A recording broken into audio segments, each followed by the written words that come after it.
આરબીઆઈએ નવું નોટિફિકેશન જાહેર કર્યું છે.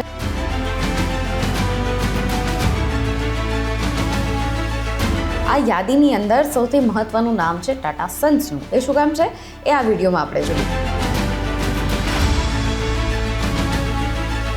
આ અરજી હજુ પણ તપાસના અંડરમાં છે.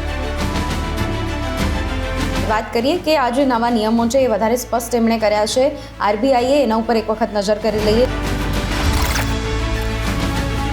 પીએનબી હાઉસિંગ ફાઇનાન્સ અને સમાન કેપિટલ હવે આ યાદીમાં નથી આવતા. કઈ કઈ કંપનીઓ છે એના ઉપર એક ફટાફટ નજર નાખી લઈએ.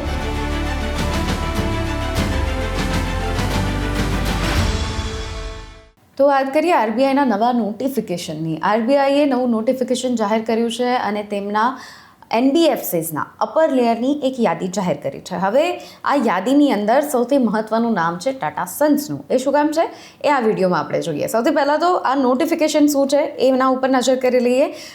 વર્ષ 2026 અને 27 માટે એક એનબીએફસીઝની નોટિસ એટલે કે અપર લેયરની નવી યાદી જાહેર કરી. આ યાદીમાં કુલ જેટલા ટોટલ છે એ 17 કંપનીઝ છે કે જેનું નામ સામેલ છે.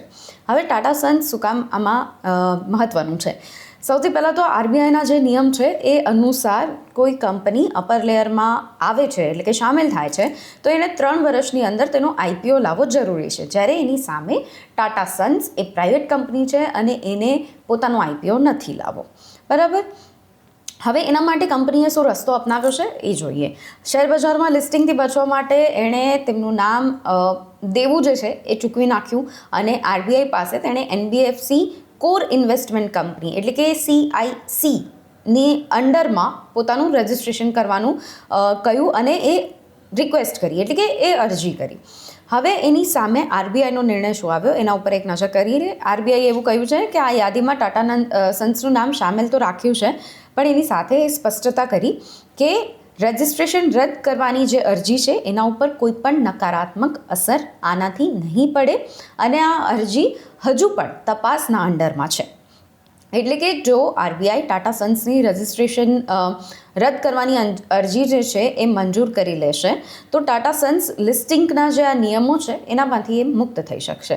એટલે ટાટા સન્સ હજુ પણ આ જે એનબીએફસીની જે અપર લેયરની લિસ્ટ છે એના ઉપર હજુ પણ રહેશે પરંતુ એ જે અરજી છે એ હજુ પણ અંડર ઓબ્ઝર્વેશનમાં છે એવું આરબીઆઈનું કહેવું છે. હવે વાત કરીએ કે આ જે નવા નિયમો છે એ વધારે સ્પષ્ટ એમણે કર્યા છે. આરબીઆઈએ એના ઉપર એક વખત નજર કરી લઈએ જેના અંદર 4 નવી ગવર્મેન્ટ કંપનીની એન્ટ્રી થઈ ગઈ છે જેનું લગભગ 1 લાખ કરોડથી વધારેની સંપત્તિ છે અને આ 4 કંપનીઝ જે છે એ ગવર્મેન્ટ છે.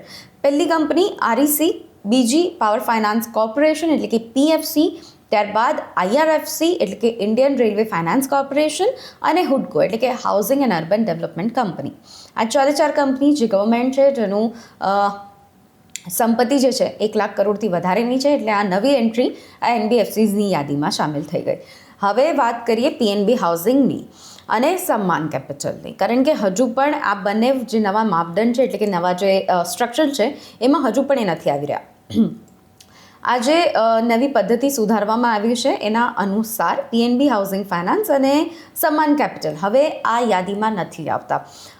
આરબીઆઈના જે નવા નિયમ છે એના અનુસાર કંપની એકવાર અપર લેયરમાં આવે છે તો એણે આગામી 5 વર્ષ સુધી બધા જ જે નિયમો છે એનું કડકાઈથી પાલન કરવું પડશે. એટલે કે એકદમ સ્ટ્રિક્ટ ફોર્મેટથી જે નિયમો છે રૂલ્સ છે એનું પાલન કરવું પડશે અને એના કારણે આ બંને કંપનીઓ હાલ પૂરતી આ અપર લેયરના જે ક્રાઇટેરિયા છે એ રૂલ્સના અંડર જ રહેશે.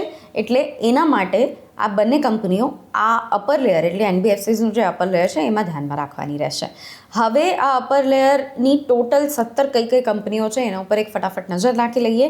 સૌથી પહેલાં Tata Sons, Tata Capital, Bajaj Finance, Bajaj Housing Finance, Shriram Finance, LIC Housing Finance, Cholamandalam Investment, Muthoot Finance, Aditya Birla Capital, L&T Finance, IDB Financial Services, Piramal Finance અને નવી ઉમેરાયેલી જે આ 4 કંપનીઓ મેં કીધું આરઈસી, પીએફસી, આઈઆરએફસી અને હુડકો આ બધાનો સામેલ થાય છે.